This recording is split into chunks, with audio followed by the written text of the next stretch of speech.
fact that we've had negative real wage growth when compared with inflation. All those things add up to where people aren't making as much and the budgets don't spend, hence why we now have the credit card data of people living on credit cards and people coming out saying, I have no money. And so you can just look at the employment data and the data surrounding that, and you can see very clearly that the employment or unemployment situation, if you will, is not as rosy as what the government says, but you have to dig a little bit to get there. Welcome to In It to Win It. This is Steve Barton, and thank you for tuning in. We're back here with Rob Kientz of GoldSilverPros.com. Rob has over 2 decades of investment experience in bonds, stocks, commodities, and precious metals markets. He focuses on precious metals analysis, economic forecasts, and our favorite investment, the contrarian one. Rob, thank you for coming back on the show. Yeah, thanks for having me. Yes, sir. Okay, we're going to start out like we always do, and macro, big picture view. What is your current take on the world economy and financial markets? Oh, gosh, that's a good question. So we're going through a period of change. I think if you look at like quantitative wave theory, we're in the winter season where all this profligate spending and debt creation has to be cleaned out. If you go to the Austrian, economic or business school, if you will, and study that, they'll tell you that once we get to this stage, it all has to be cleaned out. Can't go on forever, and the piper has to be paid. Current economic theory says we can do this forever. The problem is we have natural economic law. And what you're doing, essentially, you're doing a couple of things when you're in this system. When you're in the system, one, you're stealing people's labor through inflation. Inflation steals people's labor. It discounts the price of their labor. You de-emphasize your building base, your manufacturing base. And so you can see manufacturing basically crashing, and you can see all these problems in the economy because the people that you would hire to do all this stuff are suffering. And when they're suffering, they're not producing as much. That's a negative draw on the economy. What you also see is incredible misallocations of capital and pull forward of production. And in other words, excess, excess consumption. But that affects not only the financial markets, it affects the commodities markets. And so what's happening is these commodities companies that produce commodities are fighting back and saying, no, we're going to take our commodities back. Mexico, for example, just passed a raft of 18 laws designed to protecting their mining industry. Also some other things around production of drugs, but mostly protecting the mining industry. And they're getting protectionist. You can see Mexico becoming protectionist. And they're involving the military and air and space and other aspects of their economy. So they're going to use the military as sort of a hammer to protect their goods production. I think that they're doing this because they see the recession is coming. And this is a form of capital control. It's sort of a capital/labor control using a marriage of the political class and the military class. And this is what could be seen as an extreme situation in America, but not so much in these commodity and these manufacturing nations. They have to protect themselves. And this sort of militarization or the protectionism that's coming, you saw it in Indonesia a few years ago with the Grasberg mine for Freeport-McMoRan. You're seeing it in Mexico now. There's protection around the most valuable commodity. What are the 2 most valuable commodities in a commodity producing nation? The commodities they produce and their labor. And you start to see Mexico doing this. So you're seeing a lot of protectionism. You're seeing a realignment of global trade routes. You're seeing development outside the dollar. There was another article today about Iran and Russia doing a separate agreement for Russia paying Iran for oil that's not going to be petrodollar. So it's outside the dollar. So you're seeing a lot of this go on. And basically what you're saying is it's a big change. And last thing I'll say is if you go to the research done by Sir John Globe and the Fate of Nations, which I call the rise and fall of nations, he studies several prominent nations, like 11 or 12 of the biggest nations dating back to the ancient Assyrians, and does this big cultural, political, economic study. And you see in that study, this 250-year nation state cycle. Well, we're almost 250 years since our Declaration of Independence. So this really was our moment of our independence. And so what I see in the United States is the same thing that happened to Britain and Spain and Rome and all those previous civilizations is we had sort of our heyday and now we're not. And we're coming off of that. And there are a lot of changes around the world going on as a result of that. Now, Britain didn't disappear. Spain didn't disappear. Rome is still there. It just comes out in a different format. And so what's going to happen is our economy is going to be different. But to get there, we have to get rid of all this misallocations of capital. So the bank failures that you're seeing are just an indication of the system that we had, the bonds in particular, people realizing U.S. bonds are no longer worth the paper they're printed on. Those valuations are coming down. It's bankrupting our banks. Why? Because banks trade in what paper? Fiat money and bonds, and they're not well capitalized with real goods or real commodity-based money like silver and gold. Of course, got a nice little silver piece here for you. This is what the commodity nations have. And I think they're realizing we're about to go in a commodity boom, and those second and third world nations producing this stuff are going to be in charge. They're going to be the ones that are telling everybody how it goes. And it's going to be a new reality for a lot of the West. And I think that you're seeing dislocations not only economically, but you're seeing it culturally. A lot of stuff we see culturally and politically as a result of this. It's all tied together. And so we're just going, I would call this like a national midlife crisis, where we go through and we realize our past life, we can't do that anymore. We have to have some new life. And what is our identity? And I think we're going through an identity crisis, and that's manifesting in a lot of ways. Certainly that creates opportunities for people in speculation, but I also think it in a greater perspective, we have to have this national conversation over what we want to be. And I think this is really one of those times where it's going to be very interesting in American history, where you see a great deal of political change, economic change, and cultural change, and how that all ends up. I think it's going to be one for the historians. I think it's going to be a lot of fun 50 years from now. May not be a lot of fun to live through, but 50 years from now, people are going to look back on this and say that was a seminal event in U.S. history. Here's the economic, cultural, political, how it all ties together, and they're all related. And that's why we're seeing what we're seeing.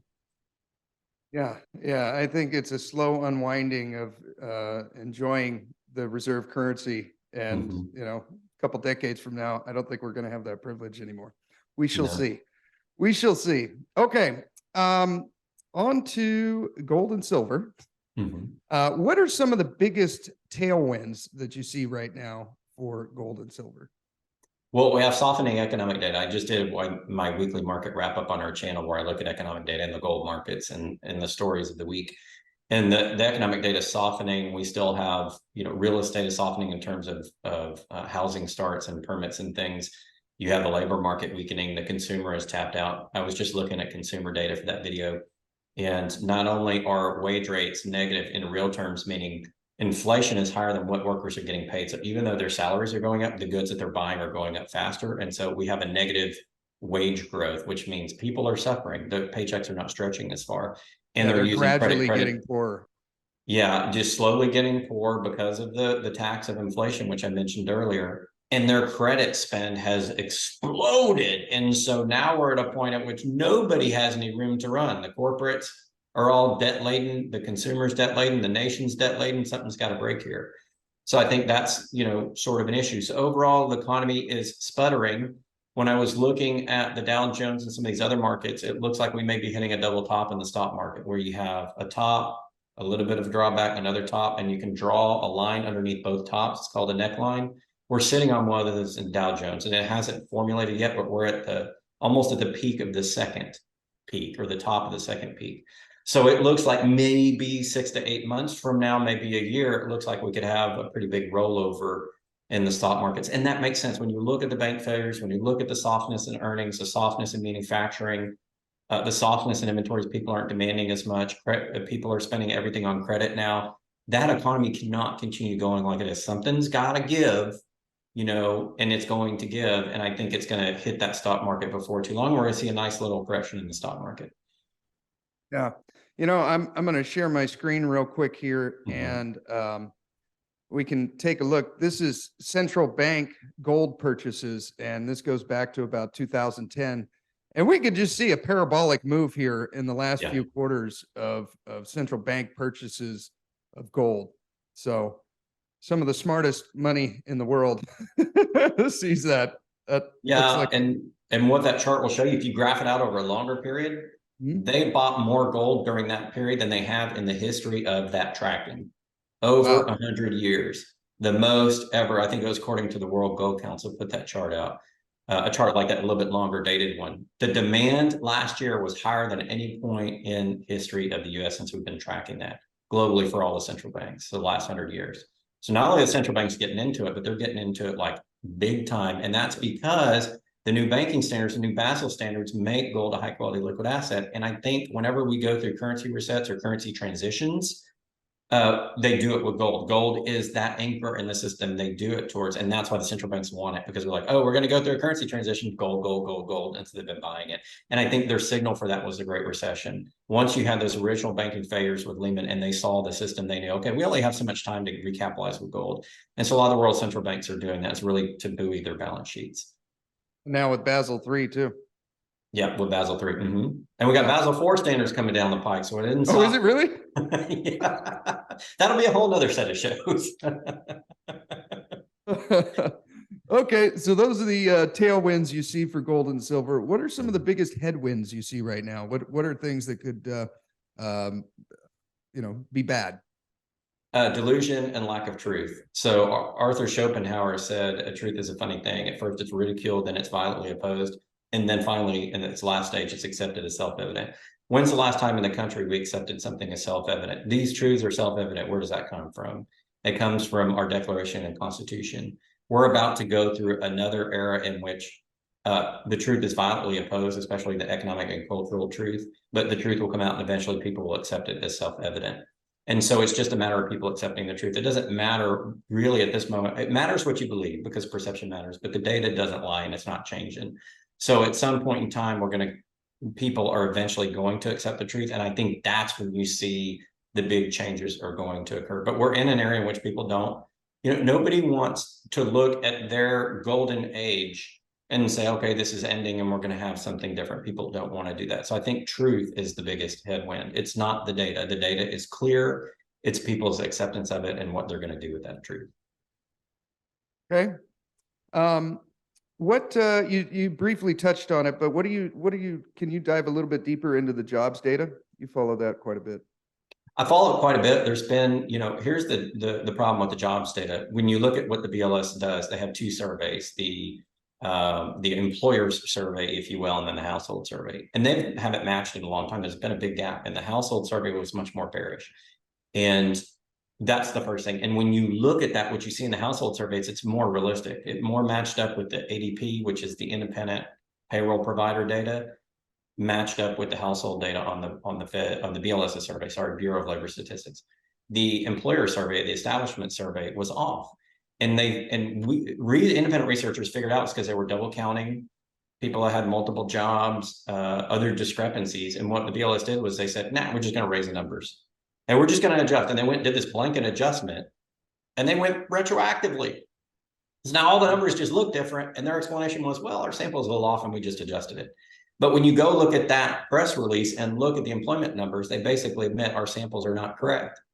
And so their sampling methodology is flawed because the way that they collect the data is flawed. And so there needs to be a new way to count unemployment. The one we have right now is not good. And further, when you look into part-time employees and stuff, you realize that even though we have jobs, people aren't earning near as much. And when you add in the fact that we've had negative real wage growth when compared with inflation, all those things add up to where people aren't making as much and the budgets don't spend, hence why we now have the credit card data of people living on credit cards and people coming out saying, I have no money. And so you can just look at the employment data and the data surrounding that, and you can see very clearly that the employment or unemployment situation, if you will, is not as rosy as what the government says, but you have to dig a little bit to get there. And, that's just, that's normal during periods of recession. And we are, regardless of what the government says, we're receding in a lot of categories. We may not officially call it, but we have a very soft economy and that's reflected in the jobs. But you have to be careful looking at the jobs number that they're going to quote the mainstream media because it's got all sorts of flaws. And even the BLS admits it on their website. I had John Williams on the show maybe a year or so ago of shadowstats.com. And one thing he said about unemployment was he said, as soon as someone hasn't been working for a year, they're removed from the equation. Even though they're able-bodied to work, there's a lot of people that are just sitting home playing video games and living off the government dole. And as soon as they're not working for a year, they're off the radar. So if you go to Shadow Stats, he says the unemployment is north of 20%, not the 3 or 4% that they're reporting. Yeah, and if he's correct, and the greatness about John Williams is he's a classically trained economist, has been doing this for a very long time. And he uses methodologies that match the 80s to the 90s to the 2000s. In other words, you can compare apples to apples. What the government has done is changed how they do their statistics, of course, in their favor the whole way. And you can't compare apples to apples. So if you look at, say, the Depression era to now, you cannot compare them unless you normalize the data. I'm a data guy. Spent 25 years in technology. Part of my training in my both my bachelor's and master's was in data. And my master's, my concentration is in digital forensics. So I know how to look at data, right? And the data is not sound, but if you look at shadow stats, it is sound. And he's correct. There used to be, and this is never mentioned, but I saw mention this about 30 years ago, and I've seen it once. The number that the press quotes on unemployment is the U6 number. It's just what they call it, U6. There's a U3, there's the U6, and U6 is now considered the broadest measure of unemployment. But there used to be a U7. And guess what that U7 measured? Exactly what you said is not in the data. That U7 measured all the people that fell off after a year. So you're right. When they quote discouraged workers. Discouraged workers are no longer quoted in the media as unemployed. But if you look at the true raw number, it's called labor force participation rate. And it's right on the Fed's website. The government still reports it. The press does not talk about it, but it takes all the people that want to work and can work and all the people that are working. And that's the most raw form of employment you can possibly get. And we're seeing about 62.7% of eligible people are employed. That means 38% are not. That's over a third. Guess who's on the government doles? Those people plus the people that are working but can't make ends meet. They're poor. And that's why over 51% of the economy is on some sort of government assistance, because 38% can't even work. And those at the lowest income brackets still need assistance. And that's how you get to 51%. So inflation has been the greatest robber of wealth in this country. It's forced people on the doles. The government's not accurately reporting it. And the only thing keeping people from rioting across the country are government programs. Now, what happens when the government defaults on its debt or has issues with its currency? Is it going to be able to pay those off? If you look at past major civilizations in history, where the government got to a situation where it couldn't deliver the benefits it promised, then you had economic dislocation, and then you had general dissatisfaction with the government. And what are we seeing in the press with riots around the world, in France and even in the US? General dissatisfaction. That's what inflation does. It creates general dissatisfaction. And the governments of the world trying to do the best they can to kind of cover this up while they figure out the problem. But if you look further at the data, you see what it actually says. It actually says in the US, we're seriously in trouble in terms of employment, and it's not getting better. And until that gets better, our economy cannot grow, because 72% of the economy is the consumer. If the consumer doesn't grow, we don't grow, period. I don't care what else happens. I don't care how much money you print. I don't care if we discover vast new troves of oil. If you cannot get people to work, the economy will not grow, period, end of story. And 38% of people can't find work. Tell me the solution to that problem. That might be the biggest headwind in the economy, period. Okay, well said. All right, what are your thoughts on uranium? Uranium is awesome because it is the one energy source that is both carbon neutral and in abundance enough that we can use it.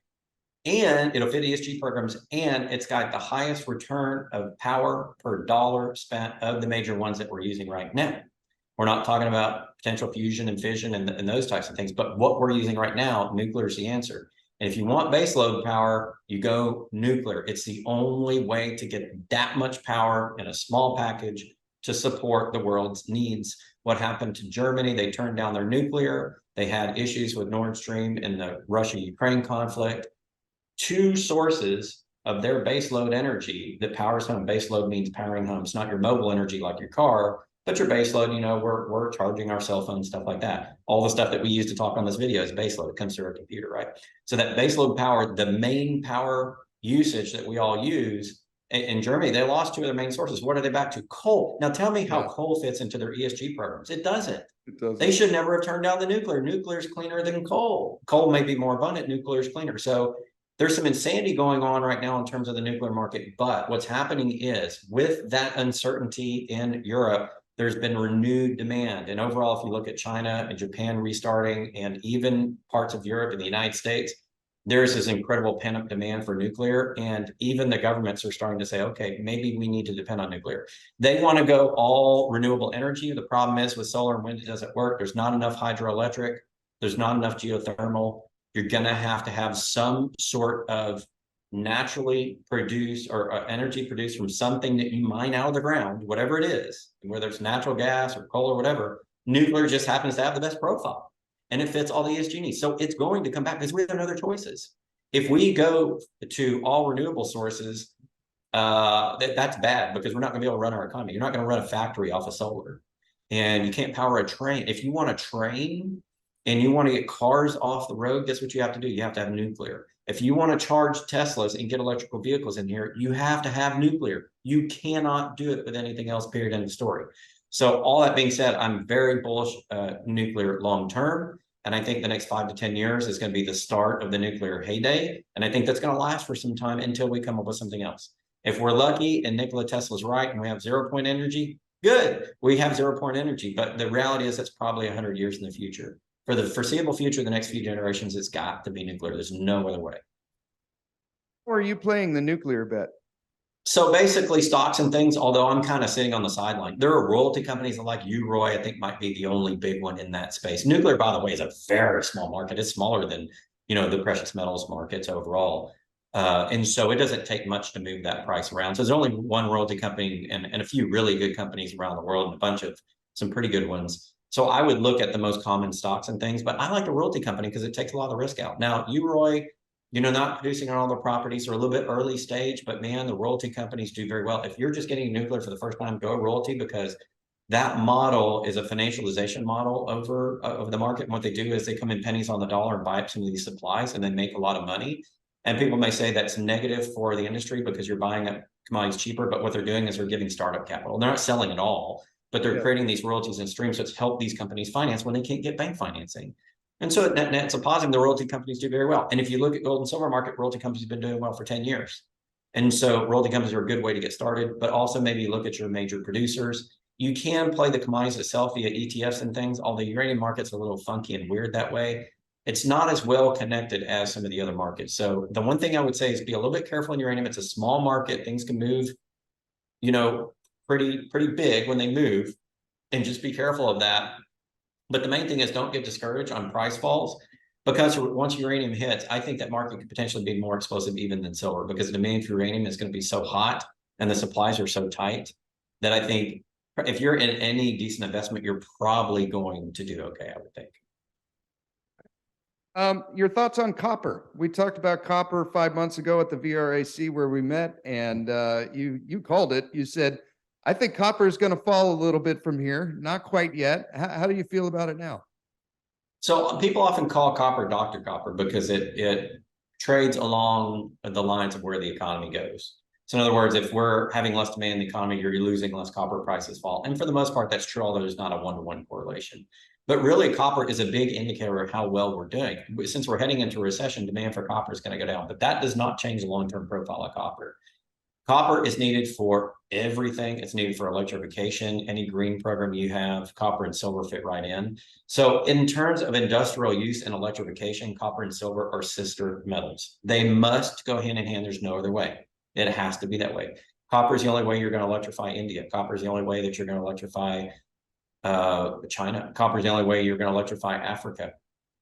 Copper is going to be in such big demand, and there are copper mines built that will fit today's demand profile. There are not copper mines built that will fit tomorrow's demand profile, which must go up. Now, there will be softness in copper because the world rise recession. To me, that's going to be true of a lot of the base metals in the commodity boom. Gold and silver will go up. Some of the base metals will do okay. Some of the base metals will come down temporarily, but they'll go back up as production increases because you're not going to be in a recession forever. So I would look at potentially the next 1 to 2 years, some sideways trading, some softness, or maybe we have gains in copper, but they're not explosive. But at some point in time, when that shift happens, we started to get back into, worldwide growth. And it doesn't have to happen in Western nations. The US can be in recession and copper can go up. That is possible. Because if you look at the rest of the worldwide demand, if the rest of the world is growing and the US isn't, copper is still going to go up.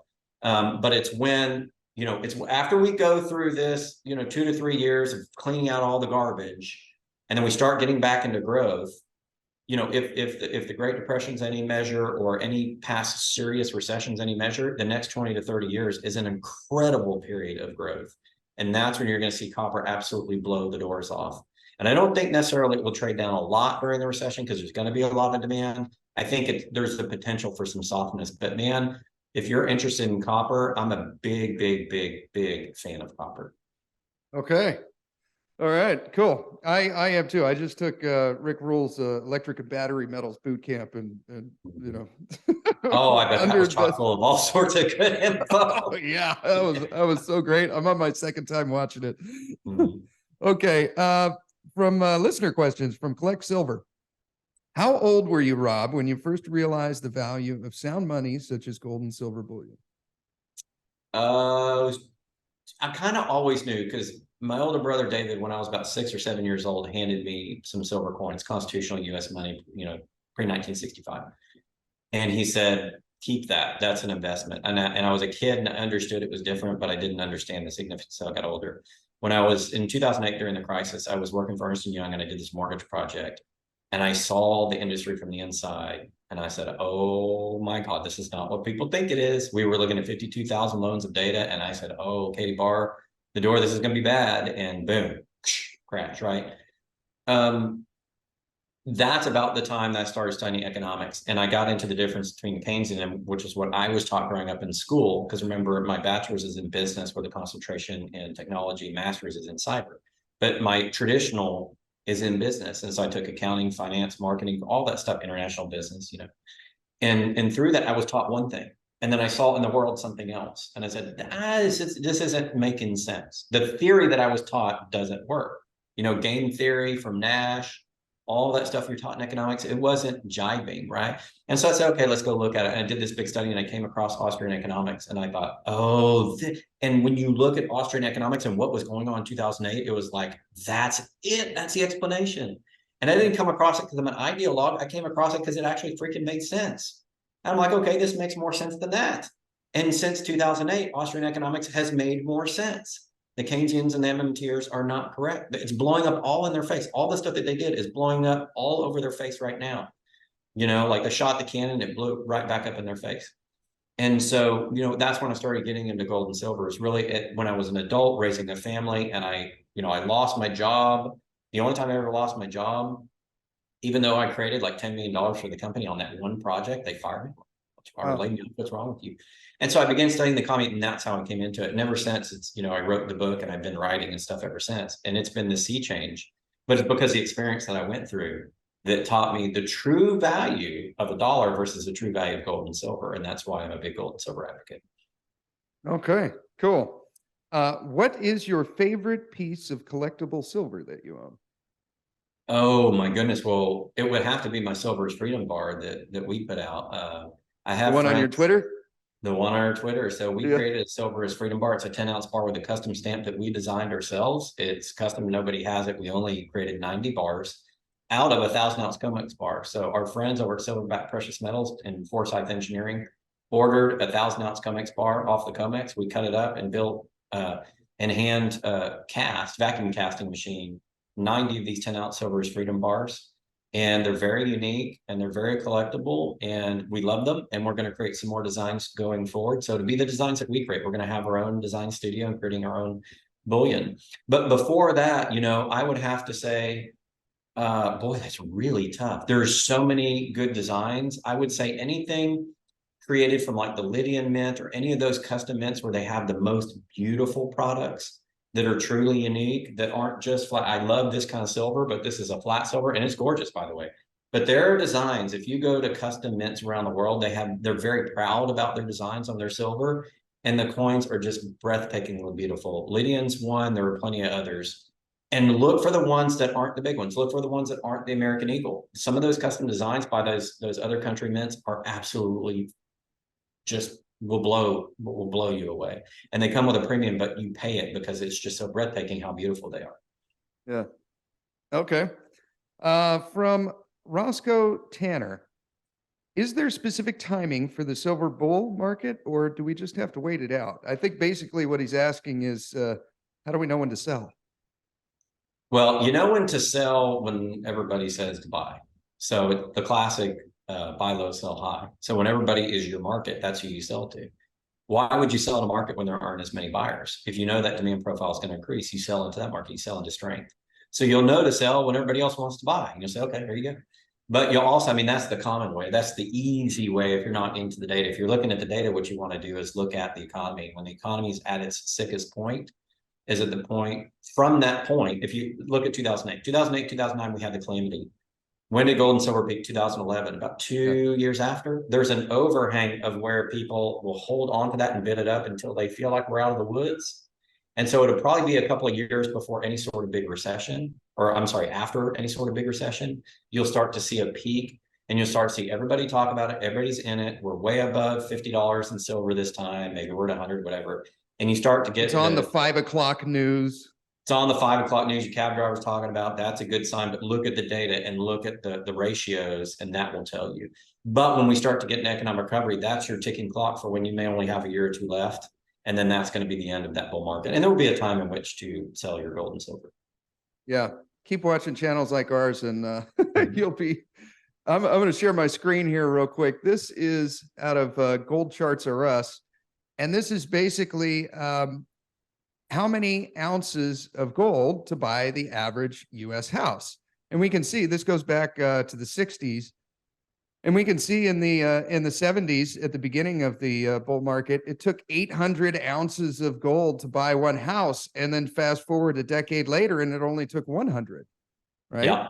And then we go up here, and in the when gold was pretty cheap and houses were expensive, again, it took over 800, and then it went all the way down to 150. And we're up right now between it says right here, 286 ounces of gold as of now to buy a house. And then if we go down here to silver, this is the one that makes me excited. Look at the bull run that silver had. You could buy an average U.S. house with about 2,000 ounces of silver. And then the bull run was over, and then it took almost 55,000 ounces to buy the average house. And then 2011, like you just said, the last bull run, 5,000 ounces to buy an average house. If someone were to ask me, would you trade 5,000 ounces of silver for a paid-for house? I would have a hard time turning that down. You know what I mean? When we approach you got to live like somewhere, that right? again, Isn't that important? Yeah. Right. I think that's another indicator, but yeah, I do believe that gold and silver will be a way for people that take advantage of it to take advantage of being a homeowner, and also take advantage of all the money you lost with inflation stealing your labor over the years. If I'm 48 years old, if I look at all the money I lost due to inflation over the years, it's a lot of money. Yeah. So this is the great equalizer. This is what's going to, what's going to change it. And that's why we're in it, because you don't want your lifetime earnings stolen. And the precious metals store that value, and they'll pop at some point in time when you have economic dislocations. And that's where you grab your value back. That's the opportunity. So go grab your value back, and then go live your life. Go buy a house. I think you've talked about income producing real estate. I was a real estate investor before I ever touched gold and silver. I'm rotated out, but I'm in investment groups. I'm sitting there waiting on the right time, and I'm going to rotate back in. And that's the asset cycle investing. You always probably want to have a little gold and silver just to say you have it. It's a calamity insurance. And who the hell doesn't like having one of these, right? It's just fun to hold. I'm always going to have one of these. It's gorgeous. Look at that. It's like my version of jewelry. Women like jewelry. I like the shiny, right?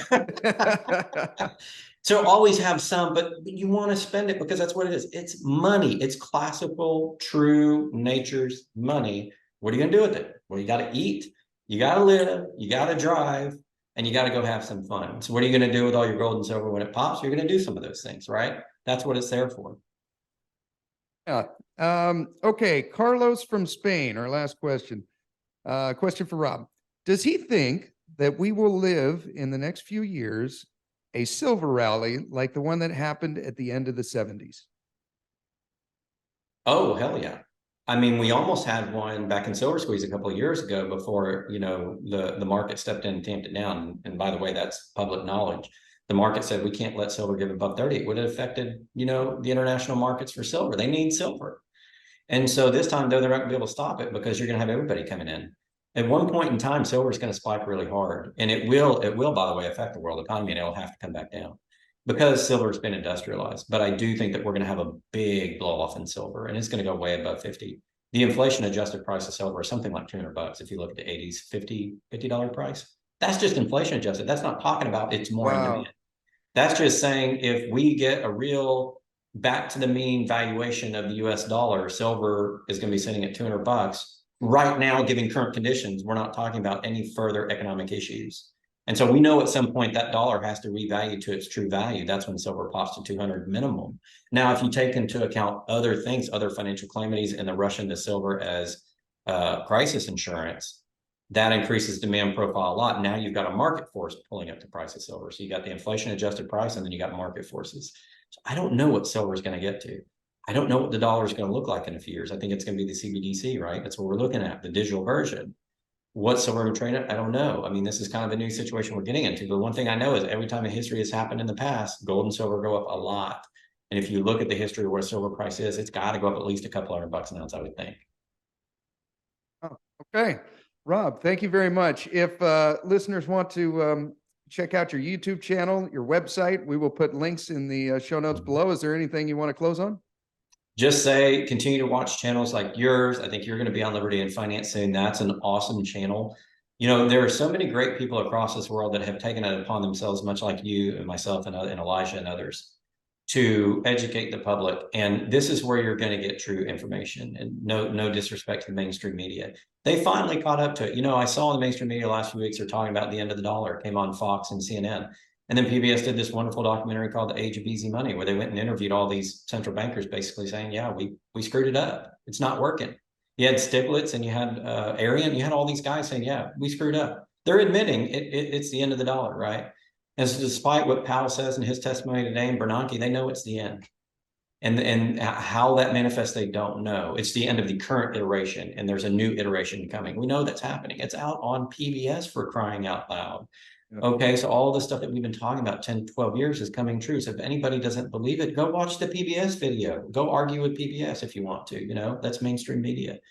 And so I think the realization has come as a nation, and the next step is to figure out what's going to happen. And how you do that's by staying on your channel, you know, our channel, everybody's channel here, and educating yourself.